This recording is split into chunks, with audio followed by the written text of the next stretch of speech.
Guys, मैं रवि एक बार फिर से स्वागत करता हूं आपका अपना यूट्यूब चैनल साइंस गुरु रवि में। गाइज, आज की इस वीडियो में हम पढ़ने वाले हैं कि मानव में लिंग का निर्धारण कैसे होता है। आइए गाइज स्टार्ट करते हैं आज की क्लास। हम पढ़ रहे हैं भैया रिप्रोडक्टिव सिस्टम वाला चैप्टर, रिप्रोडक्टिव सिस्टम अर्थात जनन तंत्र। गाइज, इस चैप्टर की 9 क्लास कंप्लीट हो चुकी है। आज ये हमारी 10वीं क्लास है और इस 10वीं क्लास में हम सीखने वाले हैं कि मानव में लिंग का निर्धारण कैसे होता है। मानव में लिंग निर्धारण कैसे होता है। लिंग निर्धारण देखिए भैया, गाइज लास्ट क्लास में हमने पढ़ा था निषेचन क्रिया के बारे में। मैंने आपको बताया था नर युग्मक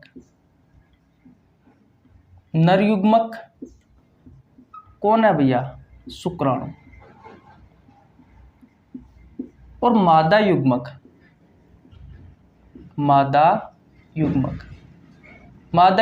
कौन है? मादा युग्मक है भैया अंडाणु। जब नर युग्मक व मादा युग्मक आपस में संलयन होते हैं, आपस में जुड़ते हैं, आपस में चिपकते हैं, तो बेटा निषेचन होता है, फर्टिलाइजेशन होता है। निषेचन की क्रिया होती है जिसके तहत एक संरचना का निर्माण होता है और उस संरचना को कहा जाता है युग्मनज, या फिर आप कह सकते हो भैया जाइगोट। क्या कहा जाता है? युग्मनज व जाइगोट कहा जाता है। ये होता है बेटा निषेचन।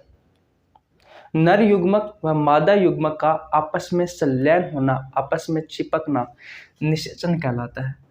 और जब नर युग्मक व मादा युग्मक आपस में जुड़ते हैं बेटा, तो एक संरचना का निर्माण होता है। निषेचन की क्रिया के पश्चात एक संरचना का निर्माण होता है जिसके तहत युग्मनज व जाइगोट का निर्माण होता है। गाइज, इसे मानव जीवन की पहली कोशिका कहा गया है। इसे क्या कहा गया है? मानव जीवन की पहली कोशिका। मानव जीवन की पहली कोशिका। आइए, अब इतनी कहानी आपको समझ में आई? ओके भैया, अब बात करते हैं हमारे टॉपिक की। मानव में लिंग का निर्धारण कैसे होता है, आइए इसके बारे में समझते हैं। गाइज, जो मानव होता है उसकी प्रत्येक कोशिका में बेटा 23 जोड़ी गुणसूत्र होते हैं। यानी कि जो मानव होता है, जो मनुष्य होता है, उसकी प्रत्येक कोशिका में 23 जोड़ी बेटा क्या होते हैं? गुणसूत्र होते हैं। 23 जोड़ी गुणसूत्र होते हैं। 23 जोड़ी गुणसूत्र होते हैं अर्थात बेटा 46 होते हैं संख्या में। बेटा एक जोड़ी का मतलब होता है 2, तो 23 जोड़ी का मतलब क्या हो गया बेटा? 46। मैंने कहा कि मानव की प्रत्येक कोशिका में 23 जोड़ी गुणसूत्र होते हैं, सिर्फ 2 को छोड़कर। कैसे? देखिए, जो मानव होता है बेटा उसके 2 भाग होते हैं। एक होता है नर और एक होती है मादा। इतनी बात क्लियर है? एक नर होता है और एक मादा होती है। तो बेटा नर में जो नर युग्मक होता है यानी कि शुक्राणु होता है, इस शुक्राणु में बेटा सिर्फ 23 गुणसूत्र होते हैं। ये अगुणित होता है बेटा शुक्राणु। और जो मादा में जो मादा युग्मक होता है यानी कि जो अंडाणु होता है, इसमें भी बेटा 23 गुणसूत्र होते हैं, यानी कि ये भी अगुणित होता है। दोनों का निर्माण बेटा अर्धसूत्री विभाजन से हुआ है। जब मैंने आपको अंडजनन की क्रिया पढ़ाई थी उसमें मैंने आपको बताया था कि किस तरीके से अंडाणु का निर्माण होता है, और जब मैंने आपको शुक्र जनन की क्रिया पढ़ाई थी तब मैंने आपको बताया था कि भैया किस तरीके से शुक्राणु का निर्माण होता है। तो शुक्राणु में बेटा जो गुणसूत्र होते हैं वो होते हैं भैया 22+X। 2 प्रकार के गुणसूत्र होते हैं शुक्राणु में। एक होता है 22+X और एक होता है बेटा 22+Y। लेकिन जो मादा का जो अंडाणु होता है इसमें भैया 22+X गुणसूत्र ही होगा। यानी कि जो शुक्राणु होते हैं बेटा वो दो प्रकार के होते हैं। एक में तो बेटा यानी कि 50% जो शुक्राणु होते हैं उसमें तो X गुणसूत्र पाया जाता है और 50% शुक्राणुओं में Y गुणसूत्र पाया जाता है। अभी ये बात समझ में नहीं आई है तो कोई बात नहीं, अभी और समझ में आ जाएगी। मैंने कहा कि मानव जो होता है बेटा इसमें 23 जोड़ी गुणसूत्र होते हैं, यानी कि इसकी प्रत्येक कोशिका में 23 जोड़ी गुणसूत्र होते हैं, अर्थात 46 गुणसूत्र होते हैं।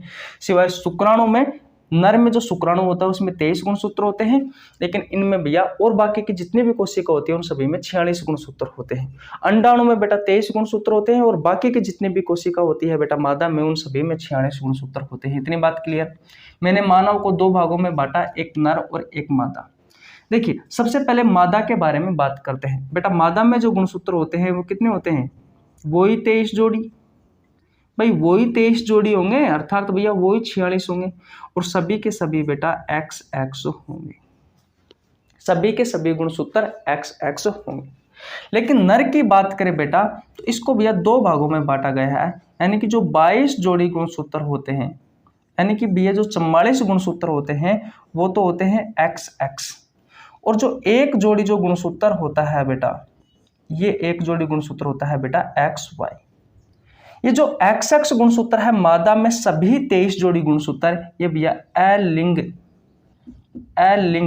गुणसूत्र होते हैं, और नर में बेटा ये जो 22 जोड़ी गुणसूत्र होते हैं ये भी भैया अलिंग गुणसूत्र होते हैं, अलिंग गुणसूत्र होते हैं।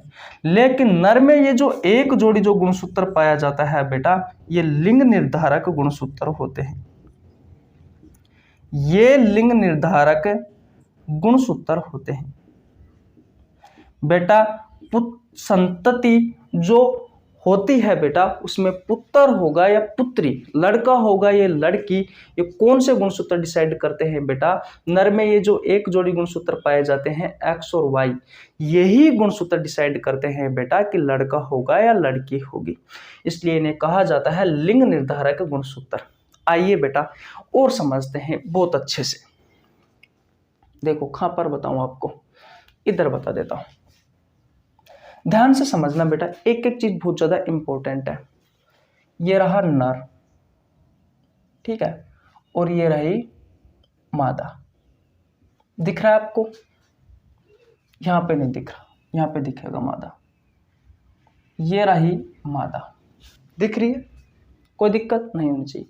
नर में जो गुणसूत्र होते हैं बेटा वो होते हैं X और Y,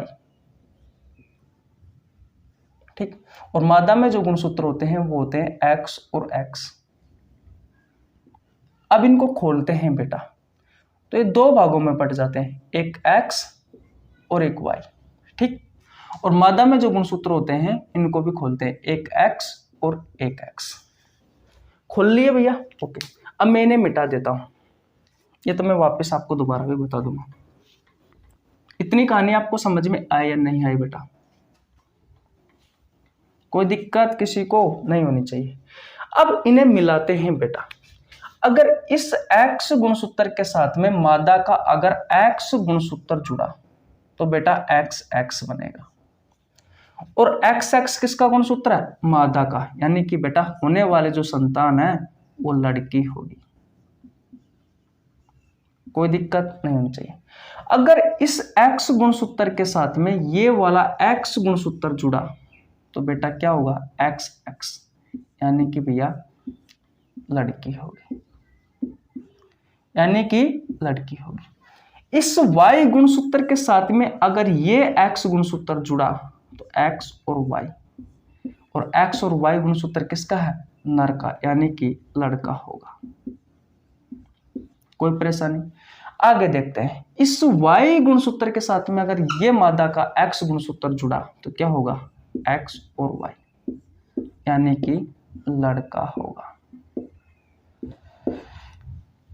यहां पर हमने 4 जोड़े बनाए, 1 2 3 4, जिनमें से 2 में तो लड़की बनी और 2 में लड़का बना।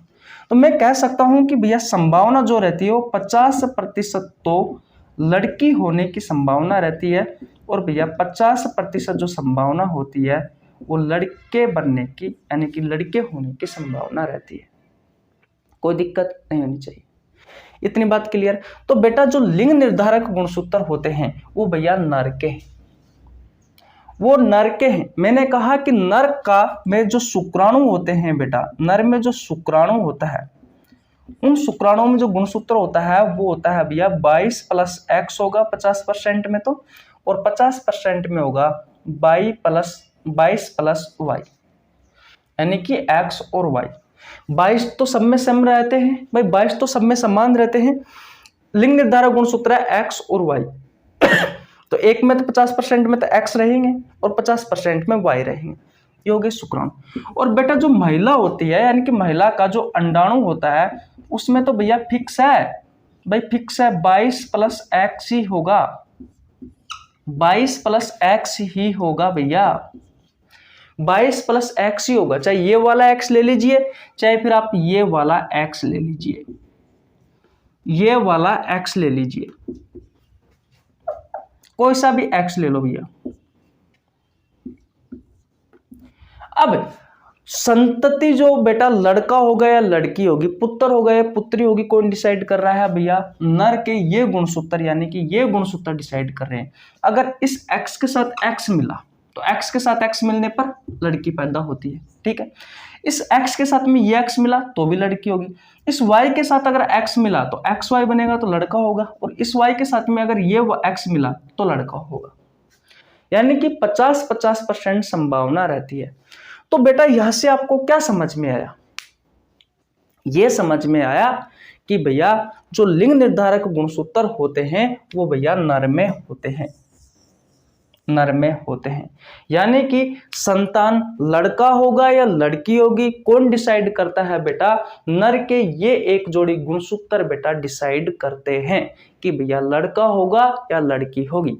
लेकिन बेटा आजकल हमारे गांव में, आजकल नहीं बहुत पुराने जमाने से भैया महिलाओं को दोष दिया जाता है, लड़कियों को दोष दिया जाता है कि भैया इसके तो 4-5 लड़की हो गई, इस लड़की में ही कुछ न कुछ कमी है। लेकिन बेटा ऐसा नहीं होता। अगर आप पढ़े लिखे हो और अगर आप में समझ है तो बेटा आज से बात को गौर करके सुन लेना। नर के ये जो एक जोड़ी गुणसूत्र होते हैं ये डिसाइड करते हैं कि भैया लड़का होगा या लड़की होगी। तो आज के बाद में कभी भी इस चीज में भाई, आज के बाद में कभी भी ये लड़का होगा या लड़की होगी, ये भैया लड़की के ऊपर दोष मत देना, क्योंकि इसमें नर के जो एक जोड़ी गुणसूत्र होते हैं ये डिसाइड करते हैं कि लड़का होगा या लड़की होगी। ये सारी कहानी मैंने आपको खोल के समझा दी। तो मानव में लिंग निर्धारण मैंने आपको बता दिया। अगर आप क्लास 12 की तैयारी कर रहे हो तो भी आपके लिए उपयोगी है, अगर आप किसी प्रतियोगी परीक्षाओं की तैयारी कर रहे हो तो भी आपके लिए उपयोगी है, चाहे वो railway, SSC, NDA, PCS, net, पटवार, पुलिस, कोई सी भी परीक्षा हो बेटा, उन सभी के लिए उपयोगी। मैं आपको बता दूं ये जो 22 जोड़ी समान गुणसूत्र होते हैं बेटा, इन्हें तो कहा जाता है ऑटोसोम, और जो एक जोड़ी गुणसूत्र होते हैं, ये जो लिंग निर्धारक गुणसूत्र होते हैं, इन्हें कहा जाता है एलोसोम। इस बात का भी आपको ध्यान रखना है। तो भैया आज यहीं तक रखते हैं, मिलते हैं नेक्स्ट वीडियो में जिसमें हम पढ़ने वाले हैं अंतरोपण के बारे में, क्योंकि युग्मनज में जाइगोट का निर्माण तो हो गया। अब कैसे भैया अंतरोपण होता क्या है, तो मैं आपको बता दूं, युग्मनज में जाइगोट का समसूत्री विभाजन होता है एक अलग ही तरीके से, वो हम आपको आगे पढ़ाएंगे। वो गर्भाशय की दीवार पे जाके चिपकता है। तो ये भ्रूणीय अवस्था, जब भैया एक से जो युग्मनज में जाइगोट होता है वो एक कोशिका होती है, 1 से 2 कोशिका का निर्माण होगा, 2 से 4 का, 4 से 8 का, 8 से 16 का, 16 का 32, 16 से 32 का, 32 के बाद में कोरक पुट्टी बनेगी। कोरक पुट्टी बाद में बेटा गर्भाशय की जो आंतरिक दीवार होती है एंडोमेट्रियम, उसको तोड़ करके बेटा उसमें चिपक जाती है, गर्भाशय की दीवार में जाकर चिपक जाती है। और इस कोरक पुट्टी का गर्भाशय की आंतरिक दीवार में जाकर के चिपकना अंतरोपण कहलाता है। टेंशन मत करो, बहुत अच्छे से पढ़ाएंगे। अभी आपको कुछ समझ में नहीं आया होगा, बस इतना याद रखना है अंतरोपण क्या होता है। कोरक पुट्टी का गर्भाशय की दीवार में जाकर के धंसना अंतरोपण कहलाता है। कोई दिक्कत नहीं होनी चाहिए। अगली क्लास में आपको बहुत अच्छे से पढ़ाएंगे। तो आज यहीं तक रखते हैं। अगर आप नए आए हो चैनल पर तो भैया चैनल को सब्सक्राइब कर लेना, बेल आइकन को प्रेस कर लेना, जिससे आपके पास हमारी वीडियो का नोटिफिकेशन टाइम टू टाइम पहुंच सके। गाइज मेरा नाम रवि है, मैं सभी प्रतियोगी परीक्षाओं के लिए बायोलॉजी पढ़ाता हूं। जो कंटेंट आपको पेड कोर्स में उपलब्ध नहीं होता है उससे अच्छा कंटेंट देने की कोशिश करता हूं। आपको हमारे साथ जुड़ने के लिए 1 रुपये देने की आवश्यकता नहीं है, सिर्फ आपको हमारे चैनल को सब्सक्राइब करना है, बेल आइकन को प्रेस करना है, जिससे आपके पास हमारी वीडियो का नोटिफिकेशन टाइम टू टाइम पहुंच सके। और गाइज मैंने बायोलॉजी के बहुत सारे चैप्टर करवा रखे हैं, बहुत सारे चैप्टर की एमसीक्यू सीरीज करवा रखी है। अगर आपने नहीं देखी है तो आप हमारे चैनल पर जाकर विजिट कर सकते हैं। तो मिलते हैं नेक्स्ट क्लास में, तब तक के लिए जय हिंद, जय भारत, राम राम।